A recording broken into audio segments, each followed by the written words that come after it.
کیونکہ نبی علیہ السلام نے فرمایا کہ جو بندہ اس کنویں کو فروخت کرے گا، اللہ کی رضا کے لیے خرید کر اس کو کھلا چھوڑ دے گا، تاکہ ہر چھوٹا بڑا بندہ، ہر کافر، یہودی، مسلمان اس سے پانی استعمال کرے گا، تو میں محمد رسول اللہ اس کو جنت کی ضمانت دیتا ہوں۔ اب جس کو جنت کی ضمانت نبی علیہ السلام دے، اس کا کوئی شان اور مقام ہے نا۔ پھر چلتے چلتے وقت گزرتا گیا، حضرت عثمان غنی رضی اللہ تعالیٰ عنہ، ان کی اہلیہ حضرت رقیہ رضی اللہ تعالیٰ عنہ بیمار ہو گئیں۔ اللہ کے پاک رسول صلی اللہ علیہ وسلم نے فرمایا کہ اے عثمان، کیونکہ ادھر سے بدر کا معرکہ شروع ہو گیا، بدر کا غزوہ اور لڑائی شروع ہو گئی، حضرت عثمان غنی رضی اللہ تعالیٰ عنہ کا دل چاہ رہا تھا کہ میں بھی بدر کے غزوے کے اندر شامل ہو جاؤں، میں بھی کفار کے ساتھ لڑوں۔ چنانچہ اللہ کے پاک رسول نے فرمایا، اے عثمان، تو بدر میں نہیں جا سکتا، میری بیٹی رقیہ بیمار ہے، تو نے اس کی حفاظت کرنی اور اس کی دیکھ بھال کرنی ہے۔ چنانچہ حضرت عثمان غنی رضی اللہ تعالیٰ عنہ غزوہ بدر میں شامل نہیں ہوئے، بلکہ گھر کے اندر محمد رسول اللہ کی بیٹی کی خدمت کر رہے ہیں۔ چنانچہ نبی علیہ السلام جب غزوہ سے واپس آئے، غزوہ بدر سے، تو آپ علیہ السلام کی بیٹی حضرت رقیہ جو ہے وفات پا گئی ہے۔ اس موقع پہ آپ علیہ السلام نے فرمایا، فَإِنَّ لَكَ أَجْرَ رَجُلٍ مِّمَّنْ شَهِدَ بَدْرًا وَسَهَمَهُ، اے عثمان، اگر تو غزوہ بدر میں شامل نہیں ہوا، لیکن تجھے اتنا ہی اجر اور ثواب ملے گا جتنا بدر کے اندر ایک غازی گیا ہے، ایک لڑنے والا مجاہد بدر کے اندر حاضر ہوا ہے، اس جتنا اجر اور ثواب تجھے گھر میں مل جائے گا۔ پھر آپ علیہ السلام نے فرمایا کہ جتنا بدر کے ایک غازی کو مال غنیمت میں سے حصہ ملے گا، اے عثمان تجھے بھی اتنا ہی حصہ ملے گا۔ یہ تو نبی علیہ السلام نے اپنی زندگی میں فرما دیا تھا۔ اب حضرت رقیہ نبی علیہ السلام کی بیٹی وفات پا جاتی ہیں۔ اب ان کی وفات کے بعد حضرت عثمان غنی رضی اللہ تعالیٰ عنہ بڑے پریشان اور مغموم ہیں کہ میرا جو رشتہ نبی کریم صلی اللہ علیہ وآلہ وسلم کے ساتھ تھا، اب وہ رشتہ بھی ختم ہو گیا، کیونکہ محمد رسول اللہ کی بیٹی رقیہ وفات پا گئی ہے۔ جب اللہ کے پاک رسول نے حضرت عثمان غنی رضی اللہ تعالیٰ عنہ کی یہ حالت دیکھی کہ حضرت عثمان تو بڑا مغموم اور بڑے پریشان ہیں، چنانچہ اللہ کے پاک رسول نے اپنی دوسری بیٹی ام کلثوم کا نکاح حضرت عثمان غنی رضی اللہ تعالیٰ عنہ کے نکاح میں دے دیا۔ دوسری بیٹی ام کلثوم، ان کا نکاح حضرت عثمان رضی اللہ تعالیٰ عنہ کے ساتھ کر دیا۔ پھر دوسری بیٹی بھی وفات پا گئی۔ اب اللہ کے پاک رسول نے کیا فرمایا، لو کان عندی ثالثۃ لزوجتها عثمان، اگر میری تیسری بیٹی بھی ہوتی تو میں وہ بھی حضرت عثمان غنی کے نکاح میں دیتا، کیونکہ حضرت رقیہ ہی وفات پا گئی، حضرت ام کلثوم بھی وفات پا گئی۔ اس لیے حضرت عثمان رضی اللہ تعالیٰ عنہ بڑے پریشان تھے کہ نبی علیہ السلام کے ساتھ جو سسر اور داماد والا رشتہ ہوتا ہے وہ ختم ہو گیا ہے۔ اس لیے نبی علیہ السلام نے فرمایا کہ اگر میری تیسری بیٹی ہوتی تو وہ بھی میں حضرت عثمان غنی کے نکاح میں دیتا۔ صحابہ کرام نے پوچھا، یا رسول اللہ، تیسری کے علاوہ اگر اور بیٹی ہوتی تو آپ علیہ السلام نے فرمایا، لو کان لی 40 بنتا زوجت عثمان واحدۃ بعد واحدہ۔ اللہ کے پاک رسول کہنے لگے، او میرے یارو، او میرے صحابہ کرام، اگر میری 40 بیٹیاں ہوتی یکے بعد دیگرے میں حضرت عثمان غنی کے نکاح میں دے دیتا۔ ایک بیٹی فوت ہوتی تو دوسری کا نکاح میں حضرت عثمان غنی کے نکاح میں دیتا، اگر دوسری فوت ہو جاتی تو تیسری کا نکاح میں حضرت عثمان غنی کے نکاح میں دے دیتا، اگر میری 40 بیٹیاں ہوتی تو میں حضرت عثمان غنی کے نکاح میں دے دیتا۔ یہ بھی تو نبی علیہ السلام نے اسی لیے فرمایا نا کہ کوئی شان اور مقام تھا حضرت عثمان غنی رضی اللہ تعالیٰ عنہ کا، ورنہ آج کل دیکھ لیں سسر اور دماد کا حال۔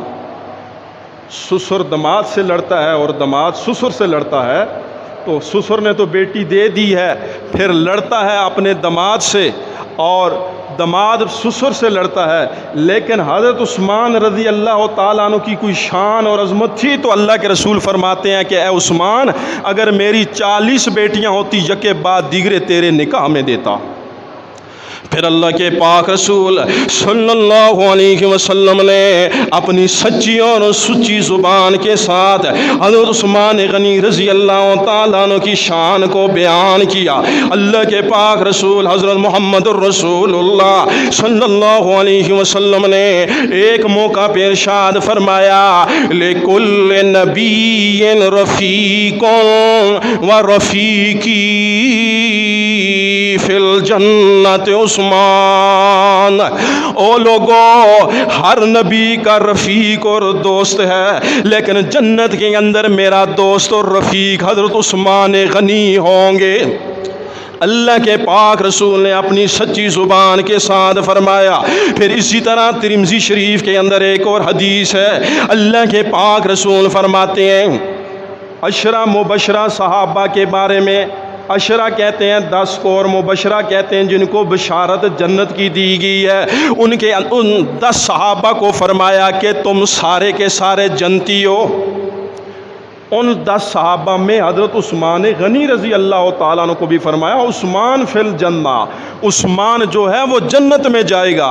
اب یہ تو فرامین محمد رسول اللہ کے ہیں، محمد رسول اللہ کی سچی زبان سے یہ نکلے ہوئے الفاظ ہیں کہ عثمان جو ہے جنت کے اندر میرا دوست اور میرا رفیق ہوگا۔ اسی طرح عثمان جو ہے وہ پکے جنتی ہیں۔ اب ایک بندہ جنتی ہو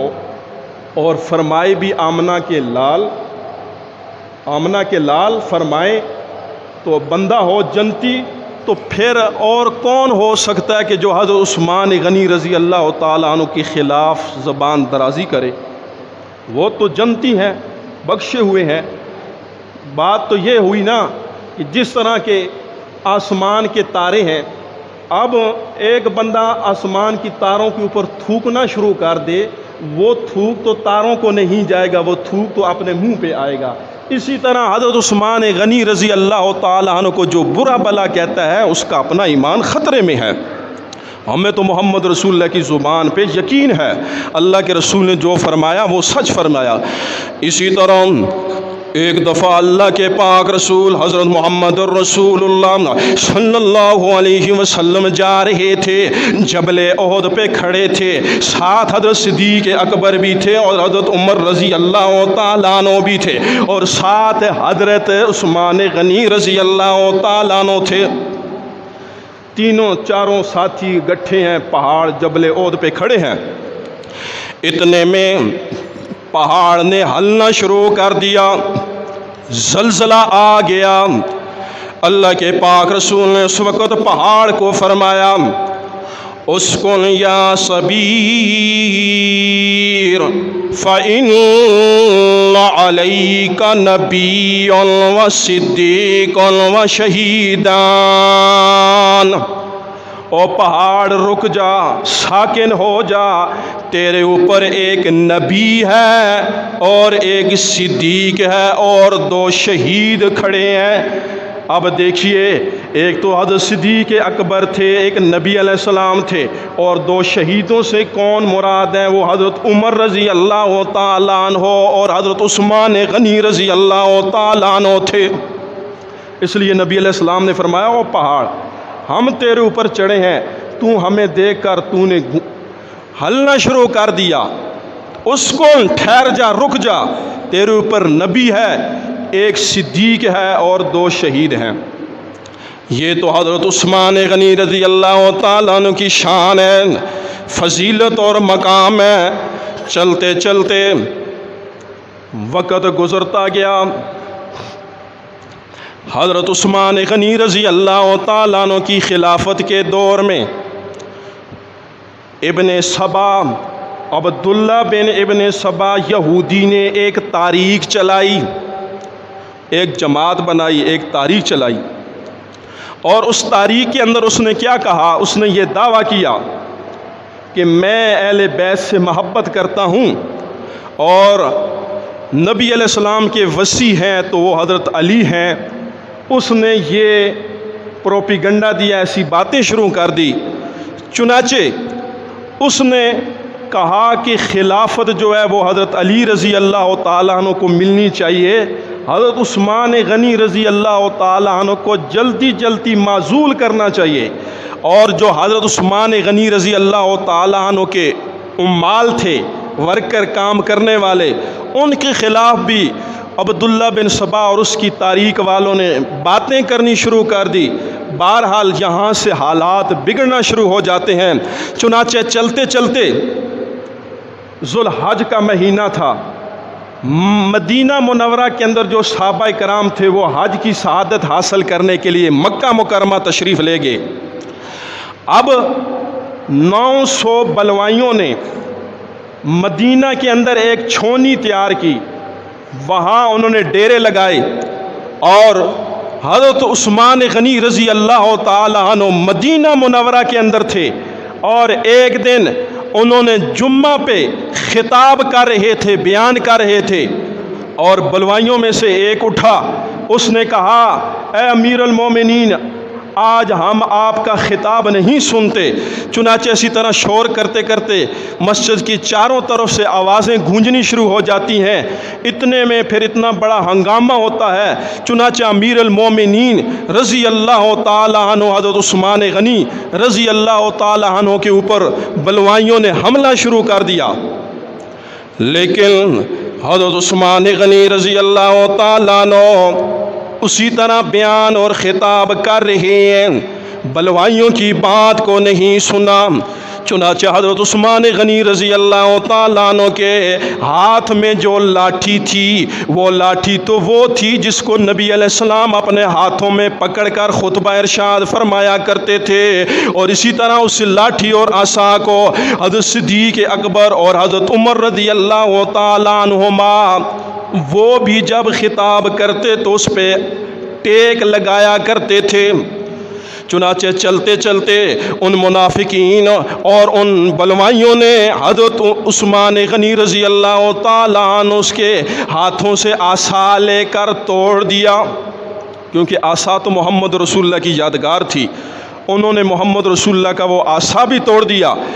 چنانچہ حضرت عثمان غنی رضی اللہ تعالیٰ عنہ کو شدید انہوں نے زخمی کر دیا، زخمی اتنا کیا کہ اس طرح معلوم ہوتا ہے کہ حضرت عثمان غنی رضی اللہ تعالیٰ عنہ کی سانس اور روح نکل گئی ہے۔ چنانچہ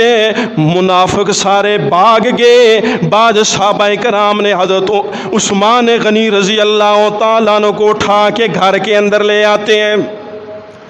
گھر کے اندر لے آئے، حالات بڑے خراب ہیں۔ حضرت عثمان غنی رضی اللہ تعالیٰ عنہ کو تھوڑا سا افاقہ ہوتا ہے، جب ہوش آتی ہے تو پوچھتے ہیں مجھے یہ بتاؤ کہ مدینہ منورہ اور مسجد نبوی کی کیا حالت ہے؟ آیا میری وجہ سے کوئی قتل غارت اور خون ریزی تو نہیں ہوگی مسجد نبوی کے اندر؟ چنانچہ حضرت عثمان غنی خود زخمی ہے، لیکن یہ اپنی فکر نہیں ہے، مدینہ والے لوگوں کی اور مسجد نبوی کی فکر ہے۔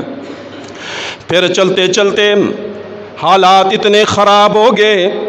حضرت عثمان غنی رضی اللہ تعالیٰ عنہ کو گھر لے آتے ہیں۔ اب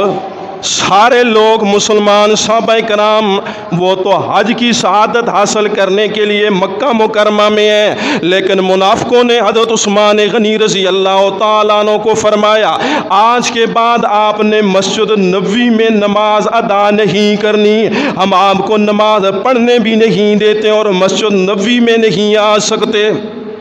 پابندی لگا دی۔ پھر اسی طرح 40 دن کے لیے انہوں نے گھر کے اندر حضرت عثمان غنی کو قید کر لیا۔ حضرت عثمان غنی 40 دن بغیر بھوکے پیاسے اپنے گھر کے اندر ہے۔ چنانچہ ایک دن حضرت عثمان غنی رضی اللہ تعالیٰ عنہ نے حضرت زبیر بن طلحہ اور اسی طرح حضرت علی رضی اللہ تعالیٰ عنہ اور اسی طرح عائشہ صدیقہ رضی اللہ تعالیٰ عنہا کو پیغام دیا کہ جاؤ میرے لیے کچھ پانی لے آؤ، 40 دن ہو گئے میرا کھانا پینا ان ظالموں اور منافقوں نے بند کر دیا۔ چنانچہ حضرت علی رضی اللہ تعالیٰ عنہ نے حضرت عثمان غنی رضی اللہ تعالیٰ عنہ کی بات سنتے ہی گھر سے جب نکلتے ہیں مشکیزہ بھر کے جب لے کے جا رہے ہیں حضرت عثمان غنی رضی اللہ تعالیٰ عنہ کے گھر کی طرف، چنانچہ ان منافقوں نے اس مشکیزے کے اوپر تیر مارا، وہ مشکیزہ بھی ٹوٹ جاتا ہے۔ چنانچہ حضرت علی رضی اللہ تعالیٰ عنہ کو بڑا غصہ آیا۔ چنانچہ حضرت علی نے وہاں اعلان کر کے فرمایا، او بلوائیوں، روم اور فارس کے جو قیدی ہوتے ہیں ان قیدیوں کا کھانا اور پانی بند نہیں ہوتا، لیکن ایک حضرت عثمان غنی رضی اللہ تعالیٰ عنہ ہے جو وقت کے امام بھی ہے اور محمد رسول اللہ کے داماد بھی ہے۔ او ظالموں، تم نے ان کا کھانا اور پانی بند کر دیا۔ بعد میں وقت گزرتا رہا، بعد میں کسی نے پوچھا کہ اے امیر المومنین، 40 دن ہو گیا نہ کوئی چیز کھانے کی ہے نہ کوئی پینے کی ہے، آخر آپ کا وقت کس طرح گزر رہا ہے؟ حضرت عثمان غنی رضی اللہ تعالیٰ عنہ فرماتے ہیں جب مجھے پیاس ستاتی ہے میں اس وقت قرآن کی تلاوت کرتا ہوں، اور جب مجھے بھوک نے ستایا ہوتا تو میں اس وقت نماز پڑھتا ہوں۔ چنانچہ حضرت عثمان غنی رضی اللہ تعالیٰ عنہ 40 دن بھوکے اور پیاسے اپنے گھر کے اندر بند ہے۔ ایک دن حضرت عثمان غنی رضی اللہ تعالیٰ عنہ کو صحابہ کرام نے یہ مشورہ دیا کہ اے وقت کے امیر المومنین، اے وقت کے خلیفہ، اگر آپ ہمیں حکم دیں تو یہ جتنے منافق اور بلوائی ہیں ہم ان کے ساتھ لڑنے اور جھگڑنے کے لیے، جنگ کرنے کے لیے، ان کو ختم کرنے کے لیے تیار ہیں۔ چنانچہ حضرت عثمان غنی رضی اللہ تعالیٰ عنہ فرماتے ہیں نا نا نا، او میرے یارو، بات یہ ہے اللہ کے پاک رسول نے مجھے فرمایا تھا انک ستبتلی بعدی فلا تقاتلن، اے عثمان میرے بعد تجھے آزمایا جائے گا، تیرا امتحان لیا جائے گا، لیکن تو نے قتل اور خون ریزی مدینہ کے اندر نہیں کروانی۔ میں یہ بات ماننے کے لیے بھی تیار نہیں ہوں۔ پھر دوسرا مشورہ صحابہ کرام نے یہ دیا، آپ اس طرح کریں کہ آپ مکہ مکرمہ کی طرف ہجرت کر جائیں، ہم آپ کو مکہ کی طرف چھوڑ کے آتے ہیں تاکہ وہاں آپ امن اور امان کے ساتھ رہ سکیں۔ لیکن حضرت عثمان غنی رضی اللہ تعالیٰ عنہ فرماتے ہیں مجھے اللہ کے پاک رسول نے فرمایا ایک قریشی نے اگر مکہ کے اندر ظلم کیا تو اس کو آدھی دنیا جتنا عذاب دیا جائے گا، اس لیے میں مکہ میں بھی نہیں جاتا۔ پھر صحابہ کرام نے تیسرا مشورہ دیا، آپ اس طرح کریں کہ ہم آپ کو امیر المومنین حضرت امیر معاویہ رضی اللہ تعالیٰ عنہ کی طرف شام کی طرف روانہ کرتے ہیں، رات کا وقت ہو، ہمارے پاس سواریاں بھی ہیں، آپ سواری پہ ہم آپ کو بٹھا دیتے ہیں، آپ امیر المومنین حضرت امیر معاویہ کے پاس چلے جائیں۔ آگے سے حضرت عثمان غنی رضی اللہ تعالیٰ عنہ کہنے لگے نا نا نا، یہ کام بھی میں نہیں کر سکتا، کیونکہ لن افارق دار ہجرتی ومجاورت خلیلی، میں دار ہجرت کو بھی نہیں چھوڑ سکتا، میں مدینہ کو نہیں چھوڑ سکتا، اور اپنے پیغمبر کی قربت داری اور جوار کو بھی نہیں چھوڑ سکتا، کیونکہ میرے نبی نے فرمایا تھا من استطاع ان یموت فی المدینہ، جو بندہ من استطاع، جو بندہ مرے یا مرنے کی تمنا کرے تو وہ مدینہ کے اندر مرے، کیونکہ جو بندہ مدینہ میں مر جائے گا فإنی اشفعہ یوم القیامہ، میں محمد رسول اللہ صلی اللہ علیہ وآلہ وسلم سب سے پہلے اس کی شفاعت کروں گا قیامت والے دن، اس لیے میں مدینہ منورہ کو بھی نہیں چھوڑ سکتا۔ اب صحابہ کرام نے بڑا سمجھایا، کیونکہ نبی علیہ السلام کا ایک اور فرمان ہے، اللہ کے رسول نے فرمایا اے عثمان ان اللہ مکمسک قمیصا فإن اراد المنافقون بخلعه فلا تخلعه، اے عثمان اللہ پاک آپ کو خلافت کی قمیص پہنائے گا، اور منافق اگر اس قمیص کے اتارنے کا ارادہ کریں آپ نے اس قمیص کو نہیں اتارنا۔ تو اس سے حضرت عثمان غنی رضی اللہ تعالیٰ عنہ کو خود خوشبو آ رہی تھی کہ نبی علیہ السلام نے مجھے منع کیا، میں خلافت سے نہیں دستبردار ہوتا۔ منافق تو کہتے تھے کہ آپ خلافت چھوڑ دیں، لیکن نبی علیہ السلام نے فرمایا کہ خلافت نہیں چھوڑنی، ہاں اگر میری جان کے ٹکڑے ہوتے ہیں تو ہو جائیں، لیکن نبی کا فرمان میں نہیں چھوڑ سکتا۔ چنانچہ چلتے چلتے حضرت عثمان غنی رضی اللہ تعالیٰ عنہ نے ایک دن اپنے گھر کی چھت پہ خطاب فرمایا، تاریخی خطاب فرمایا، اور جتنے منافق اور بلوائی تھے ان کے سامنے اعلان کر کے فرمایا او منافقو یہ بتاؤ، پہلی میری یہ بات ہے تم مجھے یہ بتاؤ، جب مدینہ منورہ کے اندر ایک کنواں تھا، وہ کنواں بھی یہودی کے پاس تھا، تو نبی علیہ السلام نے اعلان فرمایا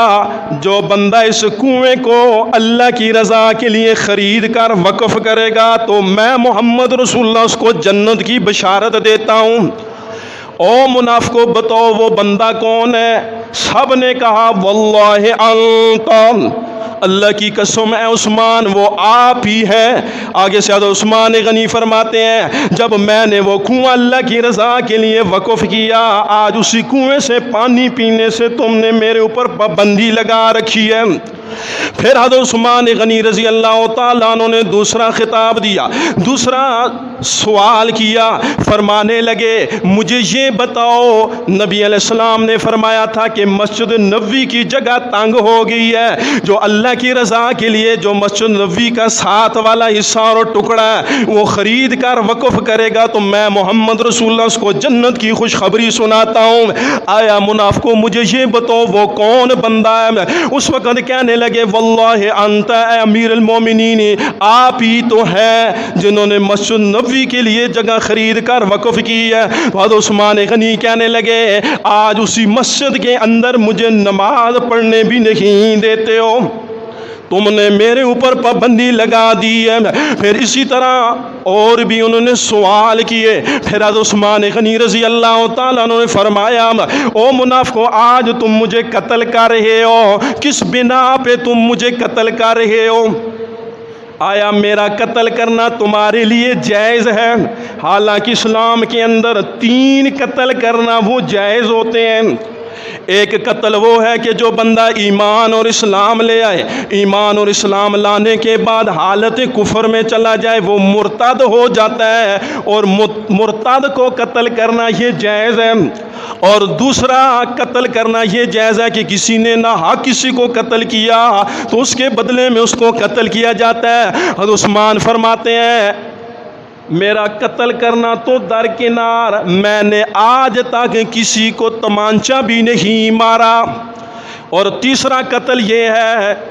کہ زنا کی وجہ سے قتل کرنا۔ مجھے یہ بتاؤ آیا زنا کرنا تو دور کی بات ہے، میں نے تو اپنی زندگی کے اندر نامحرم عورت کی طرف نظر اٹھا کے بھی نہیں دیکھا۔ 3 وجہ سے قتل جائز ہوتا ہے۔ آخر میں تم سے پوچھنا چاہتا ہوں تم مجھے کیوں قتل کرنا چاہتے ہو؟ بلوائیوں اور منافقوں نے کوئی جواب نہیں دیا۔ چنانچہ جمعے کا دن تھا،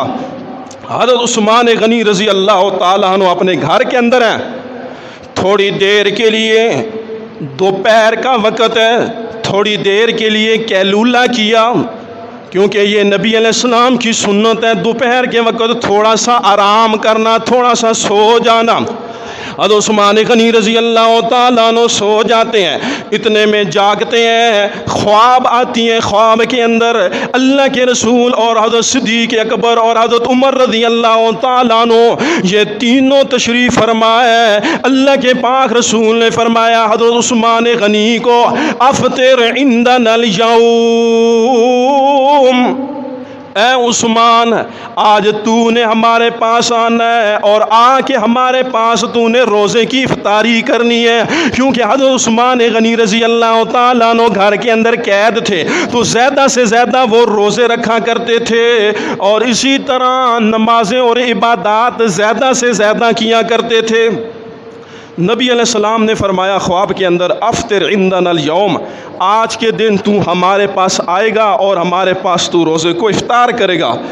چنانچہ جس وقت یہ خواب آتا ہے حضرت عثمان غنی رضی اللہ تعالیٰ عنہ بیدار ہوتے ہیں، جلدی جلدی اپنی بیوی حضرت نائلہ کو بتاتے ہیں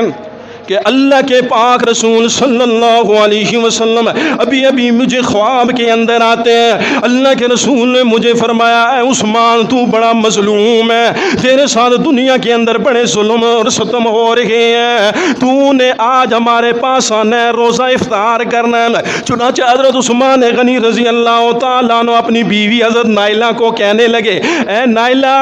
مجھے لگتا ہے میری شہادت کا وقت قریب ہے، اس طرح کر جو صندوق کے اندر شلوار اور پاجامہ ہے جلدی کر وہ مجھے دے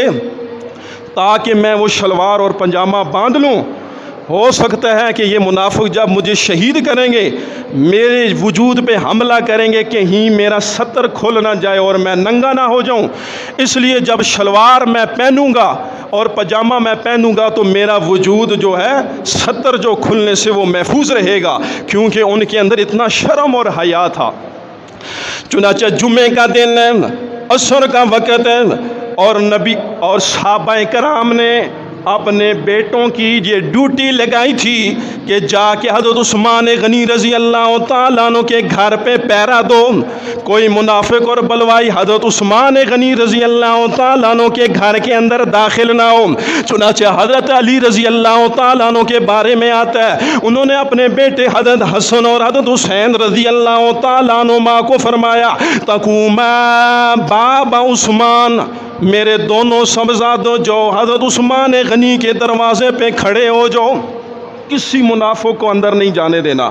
اسی طرح اور صحابہ کرام کی اولاد اور بیٹے بھی وہاں پہرا دے رہے ہیں، لیکن منافقوں اور بلوائیوں نے گھر کے پچھلی طرف سے چھلانگیں لگا کر اور دیواریں توڑ کر اندر آ جاتے ہیں اور حضرت عثمان غنی رضی اللہ تعالیٰ عنہ قرآن پاک کی تلاوت کر رہے تھے۔ سورۃ بقرہ پہلا پارہ ہے، وہ حضرت عثمان غنی جب تلاوت کر رہے تھے اتنے میں وہ منافق آئے۔